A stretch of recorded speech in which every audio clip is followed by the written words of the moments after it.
Study IQ IAS, अब तैयारी हुई affordable. Hello everyone, welcome to the YouTube channel of UPSC CSC study IQ। मेरा नाम है रणधीर सिंह और आज की इस वीडियो में हम डिस्कस करेंगे कि कैसे नॉर्थ ईस्टर्न स्टेट्स में, भारत की नॉर्थ ईस्टर्न स्टेट्स जिसे सेवन सिस्टर स्टेट्स भी बोलते हैं, वहां पे वापस एक डिमांड उठी है क्या सेपरेट स्टेट देने की। दोस्तों, बात कर रहा हूं मैं नागालैंड की। नागालैंड के 20% जो पॉपुलेशन है वो 2010 से लगातार डिमांड कर रही है कि उन्हें एक नया राज्य, एक नई स्टेट बना के दिया जाए, जिसे या तो फ्रंटियर नागालैंड का नाम दिया जाएगा या तो ईस्टर्न नागालैंड स्टेट बोला जाएगा।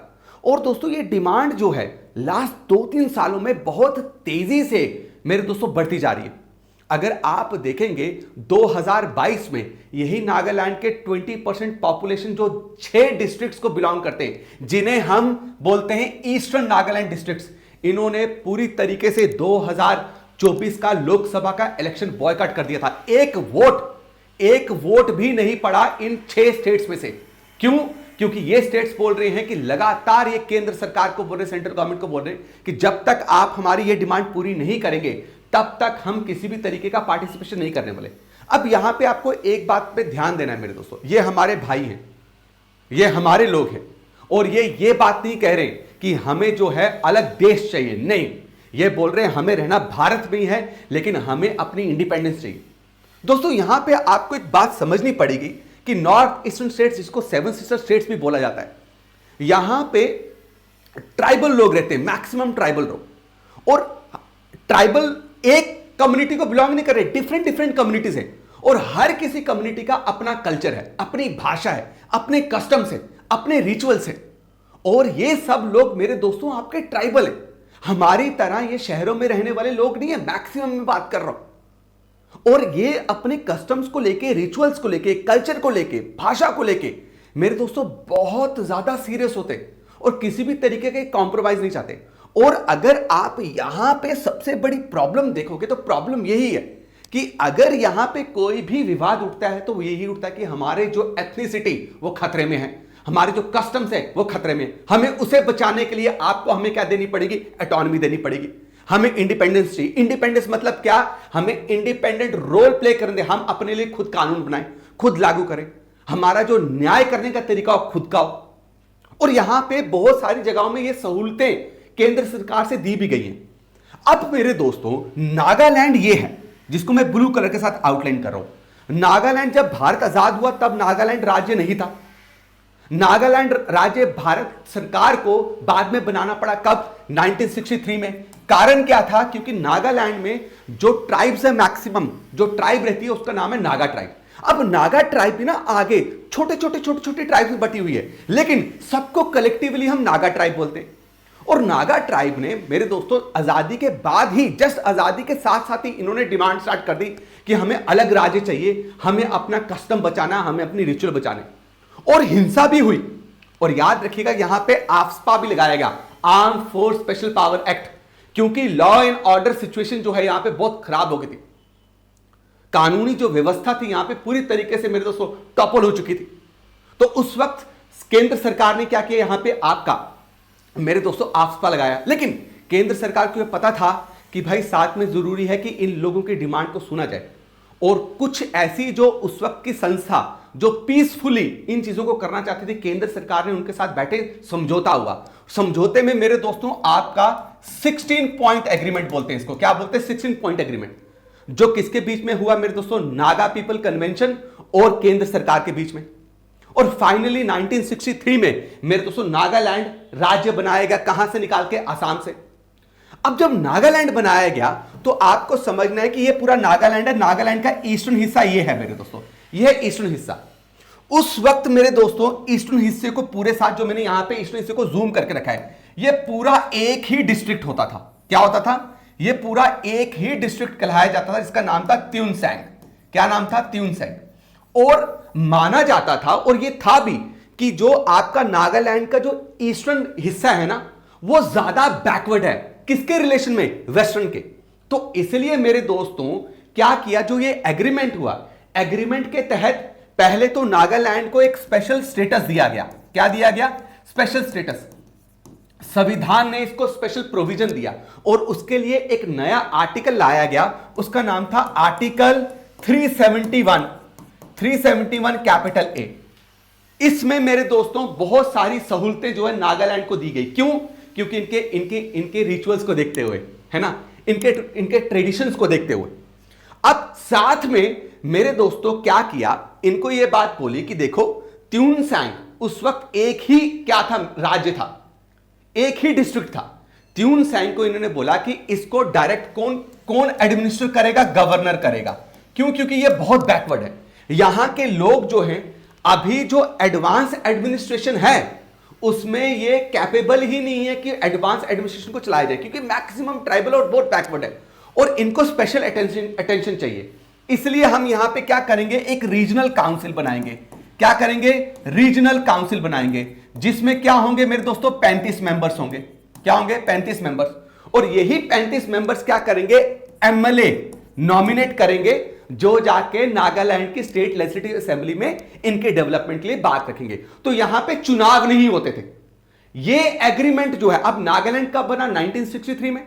हर जगह चुनाव में, इलेक्शन में लोग पार्टिसिपेट करते थे, छोड़ के इस राज्य को, क्योंकि उन्होंने बोला भाई ये अभी तैयार ही नहीं है। 10 साल तक हम क्या करते हैं, ये चीज चलाते हैं।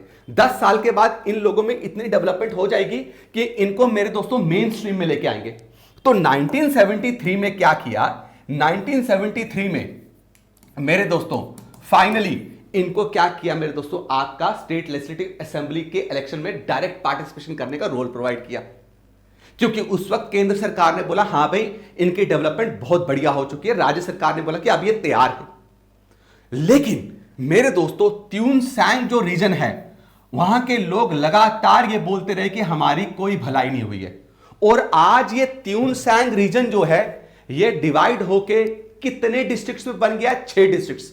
और ये 6 डिस्ट्रिक्ट्स जो हैं नागालैंड की 20% पॉपुलेशन को रिप्रेजेंट करती हैं। क्या करती हैं आपकी, सॉरी 30% पॉपुलेशन को रिप्रेजेंट करती हैं।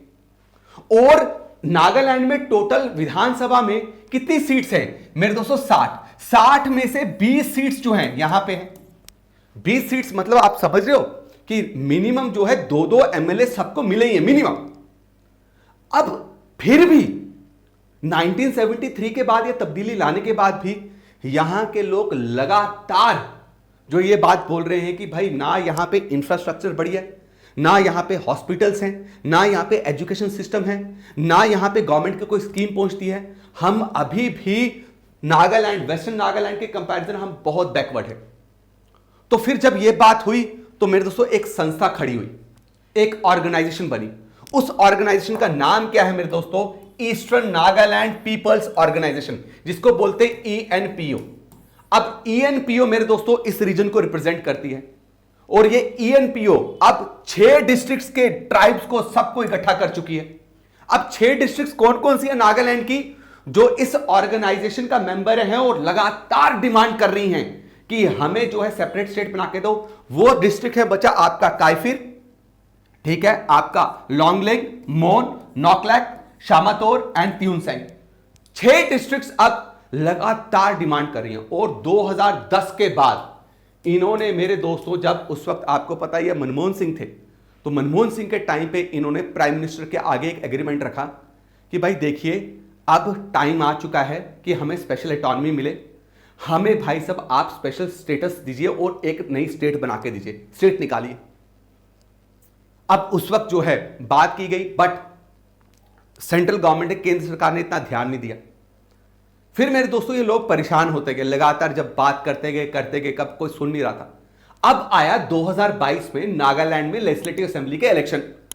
जैसे ही 2022 में नागालैंड में लेजिस्लेटिव असेंबली के इलेक्शन आए तो इन लोगों ने क्या किया, सीधा मिनिस्ट्री ऑफ होम अफेयर्स को लिखा। उस वक्त मिनिस्ट्री ऑफ होम अफेयर्स कौन थे मेरे दोस्तों, आपके अमित शाह। इनको बोला कि अब हम स्टेट लेजिस्लेटिव असेंबली के इलेक्शन जो है बॉयकॉट करने वाले।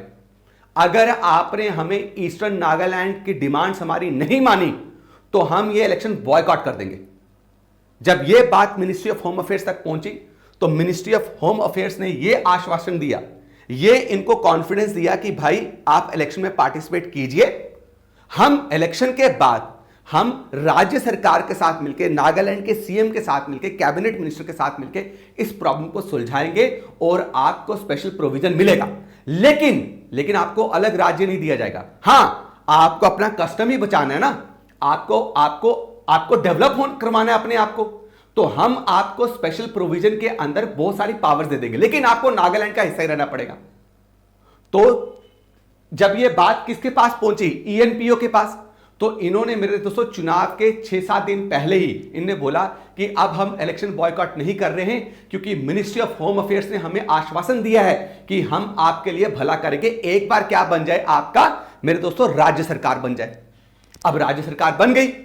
अब जब राज्य सरकार बनी तो मेरे दोस्तों मिनिस्ट्री ऑफ होम अफेयर्स ने क्या किया, मिनिस्ट्री ऑफ होम अफेयर्स ने बोला किसको, स्टेट गवर्नमेंट को, कि आप अरेंजमेंट कीजिए, देखिए कि ये जो आपके ईस्टर्न बॉर्डर में रह रहे जो नागा टेरिटरी है, नागा लोग हैं, इनको हम किस तरीके से पावर्स दे सकते हैं, आप इसमें पूरी तरीके से अरेंजमेंट बनाइए, मुझे बताइए, फिर हम बात करते हैं।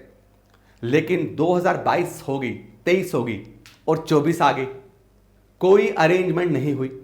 अब ये 6 डिस्ट्रिक्ट्स की जो ऑर्गेनाइजेशन है, राइट, जिसका क्या नाम है आपका ईएनपीओ, लगातार नागालैंड के सीएम को, जो कौन है, जो ये हैं, इनको कोस रही है कि ये कोई अरेंजमेंट करवा के राजी नहीं है, ये स्टेट सेंटर के साथ बात नहीं कर रहे। अब जब 2024 के लोकसभा के इलेक्शंस आए तो इन 6 के 6 डिस्ट्रिक्ट्स ने क्या कर दिया, बॉयकॉट कर दिया। आपको पता है अप्रैल में वोटिंग हुई थी, एक वोट नहीं पड़ा इन 6 डिस्ट्रिक्ट में से लोकसभा इलेक्शन में, पार्टिसिपेट ही नहीं किया। मुझे बताओ किस मीडिया का कवरेज आया, किसी ने कवर नहीं किया इसको, किसी ने, लोगों ने कोई हिंसा नहीं करी। क्या आपने कोई हिंसा का इंसिडेंट सुना, कोई हिंसा का इंसिडेंट, लोग बड़े पीसफुली यहां पे प्रोटेस्ट कर रहे हैं कि हमें सिंपली ये डिमांड पूरी कर दो। अब 2024 में जब लोकसभा का इलेक्शन हुआ और उसमें जब इन सब डिस्ट्रिक्ट्स ने पार्टिसिपेट नहीं किया, एक भी वोट नहीं आया, तो मेरे दोस्तों सेंट्रल गवर्नमेंट का माथा तो खनकेगा ना। तो मिनिस्ट्री ऑफ होम अफेयर्स को समझ आया कि भाई इनको निग्लेक्ट नहीं करना चाहिए, अगर इनको निग्लेक्ट किया तो प्रॉब्लम क्रिएट हो सकती है, ये ना हो मणिपुर जैसा हिंसा वापस देखने को मिले, राइट। तो फिर मेरे दोस्तों पिछले हफ्ते, लास्ट वीक क्या हुआ, आपके जो वहां के कैबिनेट मिनिस्टर हैं, राइट, वहां के कैबिनेट मिनिस्टर जिनको नागालैंड पार्लियामेंट्री अफेयर मिनिस्टर, उनका नाम है केजी कीनिये। केजी कीनिये ने क्या कहा कि भाई डिस्कशन ऑलरेडी हो चुकी है, ईएनपीओ और ईएनएलयू, ये 2 संस्थाएं, इनके साथ डिस्कशन कर ली है और क्या क्या इनको चाहिए वो सुन लिया है। अब जो है हम केंद्र सरकार के साथ क्या करेंगे, बात करेंगे और इनको जो ये मांग रहे वो देंगे। लेकिन हां, सेपरेट स्टेट शायद ना मिले, लेकिन इनका मकसद क्या है सेपरेट स्टेट लेने का, ऑब्जेक्टिव क्या है कि भाई इनके डेवलपमेंट हो, वो इनको पूरी तरीके से करवाई जाएगी। अब दोस्तों सवाल ये है कि इसमें कंसर्न ये है कि सेंट्रल गवर्नमेंट को अब बहुत बड़े लेवल पे आगे आना चाहिए, है ना, प्रोएक्टिव अप्रोच होनी चाहिए, क्योंकि ये 14 ईयर से इन लोगों की डिमांड है और 14 ईयर से they are demanding it very peacefully, और इनको सुनना और इनको स्पेशल ऑटोनॉमी देना सेंट्रल गवर्नमेंट और हमारा कॉन्स्टिट्यूशन भी बोलता है कि भाई ऐसे ट्राइबल लोगों के कल्चर को, जो बहुत डिस्टिंक्ट कल्चर है, लैंग्वेज है, रिचुअल्स है, उनको प्रोटेक्ट करना संविधान भी बोलता है। और जब ये हमारे भाई हैं जिन्होंने कभी आजादी की बात नहीं करी, जिन्होंने देश के खिलाफ, देश के आर्म फोर्सेस के खिलाफ कोई ऐसे साजिश नहीं रची, किसी को मारा नहीं, तो उनकी बात सुनना जरूरी है। कमेंट सेक्शन में आप जरूर कमेंट करके बताइएगा कि क्या इनको ईस्टर्न नागालैंड स्टेट बना के देनी चाहिए कि नागालैंड में रहते ही इनको स्पेशल स्टेटस मिलना चाहिए। जरूर मेरे दोस्तों आप कमेंट सेक्शन में कमेंट कीजिएगा। साथ में आपके लिए एक सवाल कि नागालैंड जो है वो ऑफिशियली राज्य कब डिक्लेयर किया गया था, किस साल में नागालैंड को ऑफिशियली एक राज्य बना दिया गया था, 1956 में, 1963 में, 1972 में या 1987 में? कमेंट सेक्शन में जरूर कमेंट करके बताइएगा और उम्मीद करता हूं कि आपको वीडियो पसंद आई है। थैंक यू सो मच, ख्याल रखें, जय हिंद, जय भारत। स्टडी IQ IAS, अब तैयारी हुई अफोर्डेबल।